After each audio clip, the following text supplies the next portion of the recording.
नहीं, पुरानी चीज़ कब की है, क्या है, ये सब तो बहुत ज़्यादा नहीं पता है। ये भी कुछ खबर आई थी कि शायद कुछ साल पहले इस बात को कोर्ट में भी गई थी, मुझे ठीक से इसके तथ्य नहीं मालूम है।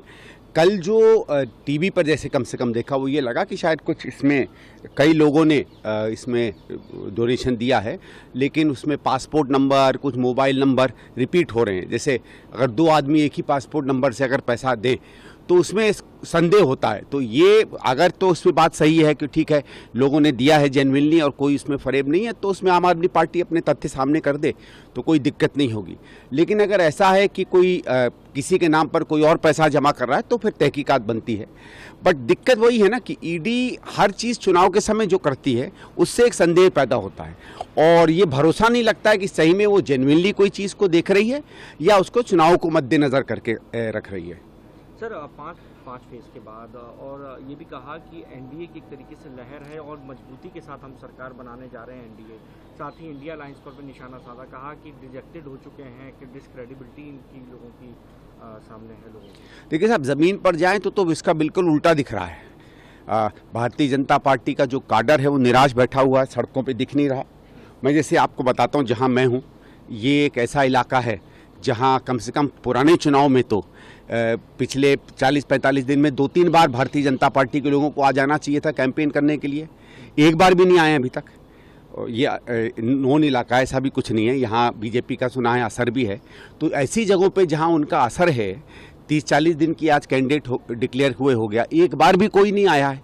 तो ये अपने आप दिखा रहा है। मैं तो अपने अनुभव से बता रहा हूँ और जगहों से भी यही अनुभव निकल कर आ रहे हैं कि काडर निराश बैठा है। और अगर काडर निराश बैठता है तो वो इसलिए निराश बैठता है क्योंकि वोटरों से उसको कोई प्रतिक्रिया सकारात्मक नहीं मिलती है। तो काडर तो भारतीय जनता पार्टी का जान गया है कि अब सरकार नहीं बन रही है। बाकी ठीक है, उनको थोड़ा प्रोत्साहित करने के लिए, थोड़ा एक उनमें ऊर्जा देने के लिए प्रधानमंत्री कुछ भी कह लें। सर, लगातार बहुत ज़ोरों शोरों से बढ़ता ही जा रहा है। अमित शाह भी उन्होंने निशाना साधते हुए कल सभाओं में अरविंद केजरीवाल का जिक्र किया। उन्होंने तमाम बातें कहीं, कहा कि ये यूटर्न लेने में केजरीवाल जैसा अभी तक कोई नेता सामने नहीं आया, जिस तरीके की बातें हैं। स्वाति मालीवाल वाला उन्होंने मामला उठा दिया सभा में। आपकी क्या? नहीं, देखिए ठीक है, वो कोई भी मसले उठाएं, मामले उठाएं। बात यह है कि ये दिल्ली सरकार का चुनाव नहीं है। हम लोग तो वही बार बार कह रहे हैं ना कि दिल्ली सरकार से संबंधित अरविंद केजरीवाल ने क्या किया क्या नहीं किया, ये उसका चुनाव नहीं है। हमने भी अपने गठबंधन क्यों हुआ है इस पे भी बार बार इस बात को स्पष्ट किया है कि लोकसभा या भारत सरकार के कामकाज पर जो सवाल उठे हैं, जो उसने चिंताजनक बातें करी हैं, देश में जिस तरीके से एक ऐसी सरकार आई है जिसका कोई असर नहीं दिखता है, सकारात्मक असर नहीं दिखता है, उसकी बातें क्यों नहीं करते हैं। भाई ये भी बताएं, आप 10 साल से दिल्ली में हैं, आपके हाथ में डीडीए है, आपके हाथ में ज़मीनें हैं, आपके हाथ में बहुत से और निर्माण कार्य की शक्ति है। आपने दिल्ली के लिए क्या किया? और खासकर गृह मंत्री तो विशेषकर, उसके हाथ में दिल्ली की बहुत कुछ अधिकार होते हैं। आपने दिल्ली के लिए क्या किया, ये भी तो बताइए। चलो कोई और ख़राब है, कोई और ख़राब नहीं है, वो हम 6 महीने 8 महीने बाद दिल्ली सरकार का चुनाव होगा, ये तमाम चीज़ें आप तब हमें बताइएगा। आज आप पूरे देश में जाके कह रहे हैं कि आपने अभूतपूर्व विकास कर दिया। आपने ये कहा कि जो 70 साल में नहीं हुआ हमने 70 महीने, ये पता नहीं जितना है इतने महीने में कर डाला। तो दिल्ली में भी भाई हमें गिना दें क्या क्या काम किए हैं। उन्होंने स्वाति मालीवाल बात अपने में है, हमने भी कहा है उसमें तहकीकात होगी, तहकीकात होनी चाहिए।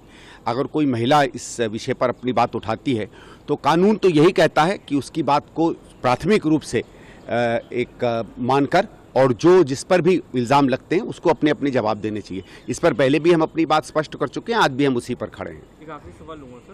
प्रधानमंत्री मोदी ने एक शेयर किया जिसमें रिजर्वेशन की बात कही जा रही थी। आप कह रहे हैं कि प्रधानमंत्री की कांग्रेस पार्टी या कोई भी SC ST और OBC जो रिजर्वेशन है उसको डिनाई नहीं कर सकता, उनके अधिकारों को।